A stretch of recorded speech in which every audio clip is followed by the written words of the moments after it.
Hello, my name's Jo Everall-Taylor and welcome to your pelvic floor challenge with Better Body Training. This is the 4-week free challenge to get you going, to get you started and making some changes and working on your pelvic floor muscles.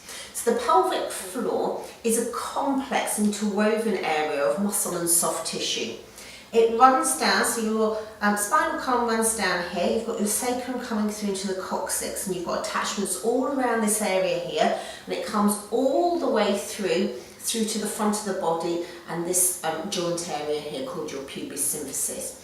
So you can see all these areas showing you all the different attachments that can affect the integrity of your pelvic floor and how it works. So what we're going to do over the next 4 weeks is find some ways where we can help activate it. Now, activating your pelvic floor and strengthening your pelvic floor muscles is just the same as any other muscle group. Just like if you're trying to do your biceps, you're going to need to do it consistently, you're going to need to do it progressively, and you're going to have to work at it. It's not something that's going to happen overnight. So we're going to give you some lovely interventions that you can start to include during your day so that you can start to strengthen this really important area. And it is so important because it's part of your core.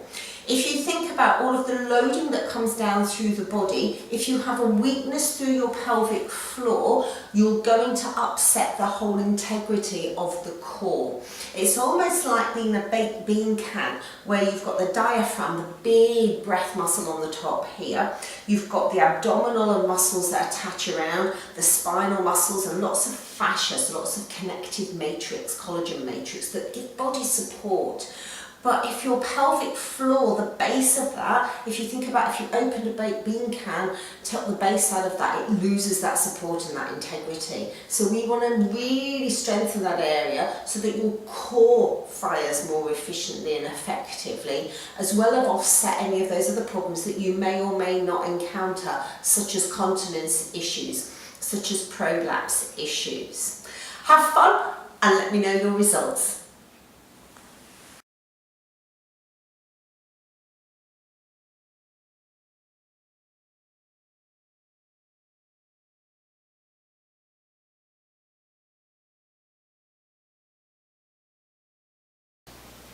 Hi, so this is our first exercise. This is your start position for the exercise and it's called the wave. So I'm just going to get out of position and explain what's going to happen. You are not going to move from that start position. You're going to stay there in all fours. You're then going to start to activate your pelvic floor. So to find your pelvic floor muscles, I want you to think about the area around your back passage. You're going to draw that area up as if you were trying to stop yourself passing wind. You're then going to, for women, let that area transition through to your mid passage. Obviously guys do not have that mid passage, and then right the way through to the front passage, and that's that area where you, if you wanted to stop yourself going to wee.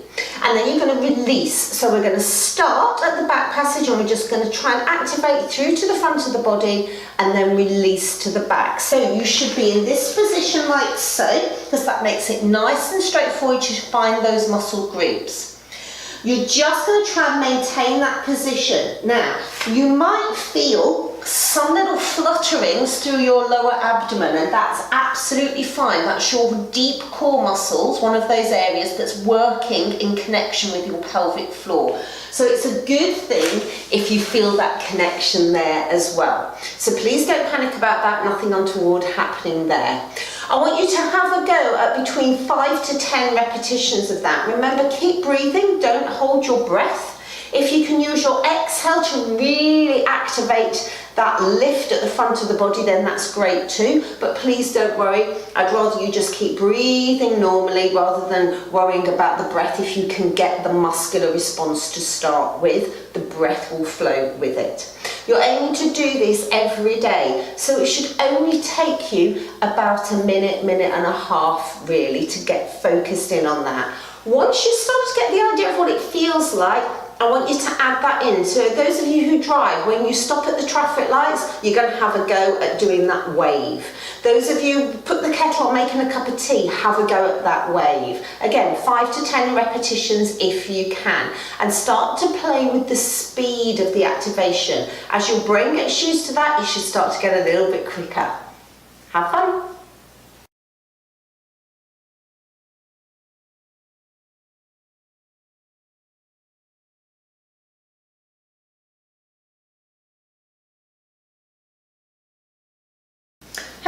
welcome to week 2 of your 4-week pelvic floor challenge. So this week we're going to start thinking about that connection from the pelvis that comes up through the midline of the body up through to your collarbone. So this midline support that we need to manage what we call our intra-abdominal pressure. So you get pressure, that sort of bearing down feeling, and your pelvic floor needs to be able to resist that. So we need to be able to manage that pelvic floor and abdominal. So we're going to work on that connection today. The first exercise we're going to do, you can be in tall kneeling, you can be seated, you could be standing. You're going to need something that offers you a bit of resistance. So I've got one of these lovely resistance bands. It could be a yoga strap, it could be a scarf, just something that gives you feedback. Lifting the shoulders up, round, down and back. We're going to take a lovely breath in through the nose, and as we exhale, we're just going to draw the shoulder blades back. And at the same time, I want you to actively lift the pelvic floor up. So we take that breath in through the nose. We exhale.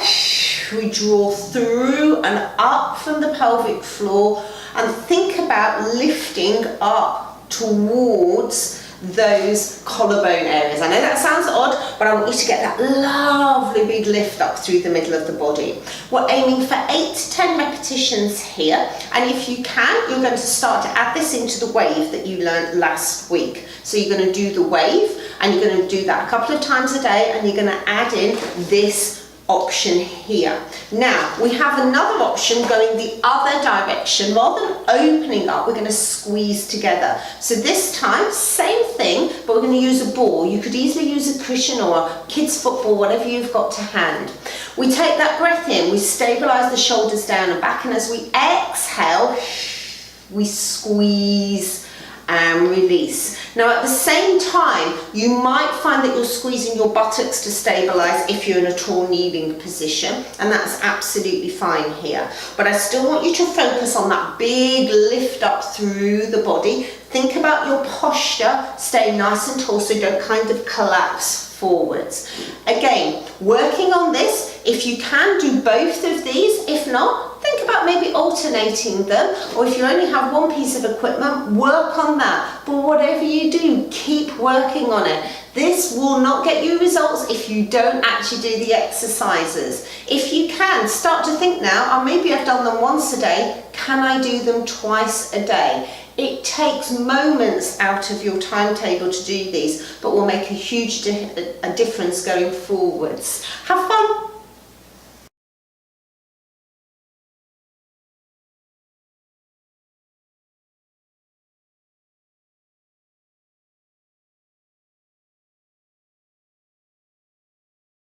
Hello, welcome to week 3 of your 4-week pelvic floor challenge.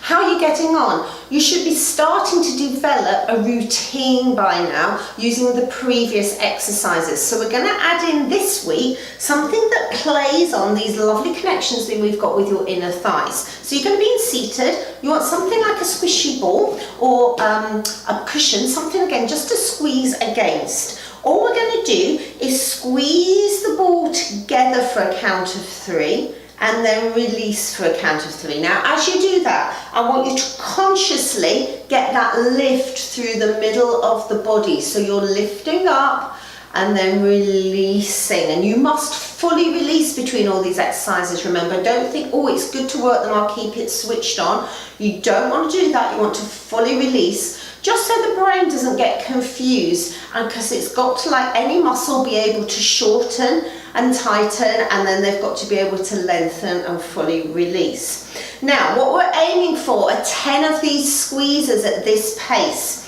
and then we're going to add in some quicker, more dynamic squeezes with the knees. Now what these squeezes are all doing are activating different muscle fibres. You've got some which we call slow twitch and some which we call fast twitch, and they're going to respond differently to the different sort of activation of the squeezes that we're giving them. The reason that these work, you have inner thigh muscles muscles coming up, and they have connections which we call fascial connections, soft tissue connections, which come into pelvic floor. So just by squeezing to the midline, you're starting to get a subconscious activation of your pelvic floor. So it's starting to wake up. You can make that stronger by consciously doing it, which is what we're doing here, and really setting up this lovely strong midline support. So keep working on it. It's all part of your core. It'll really make you feel stronger and more in tune with this area, and as we said at the beginning, it'll offset any of those problems going forwards. Have fun, and I'll see you next week.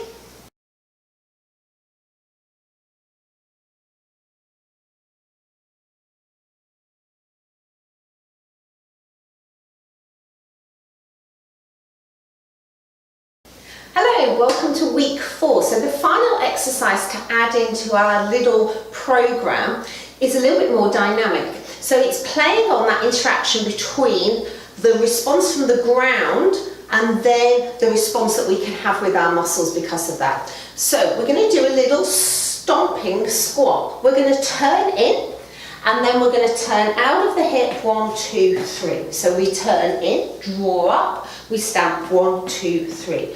So this turning in should be comfortable around your hip. It should feel fine around your lower back as well. So obviously if there's any problems there's maybe something else biomechanically going on that we need to investigate, or you could go and ask your GP physio Pilates instructor about that. So we want to think about this lovely stomp, stomp, stomp, stomp. Let's have a go on the other side. It may feel very different one side to the other. So we stomp in, we turn in, and then we stomp back. I'm going to hit the wall here. We're stomping, and that's the thing. Check where you are at home. I don't want anybody phoning, texting, messaging me saying, uh-oh, vote the best joiner. So we want to have some space where we can give it some energy and get some feedback going. All of this turning and turning out of the hip starts to have a response through your pelvic core. So it sets up some lovely connections, and like we've been speaking about the whole of this program, which really help give that stability to the core. They'll really help with that pelvic floor connection, and it'll help with the stability through the whole pelvic girdle. Remember, we're adding those in to our other exercises. Tick them off in your diary, put a sheet on the fridge, make yourself accountable for doing them. Remember, this is just our 4-week introduction. You need to keep doing these and keep working at it. If you stop, you will lose that muscle activation and that tone that you've built up. So don't stop, keep working. If you need any other help, we have lots of help, support and advice on the website, and I hope to see you soon. Take care.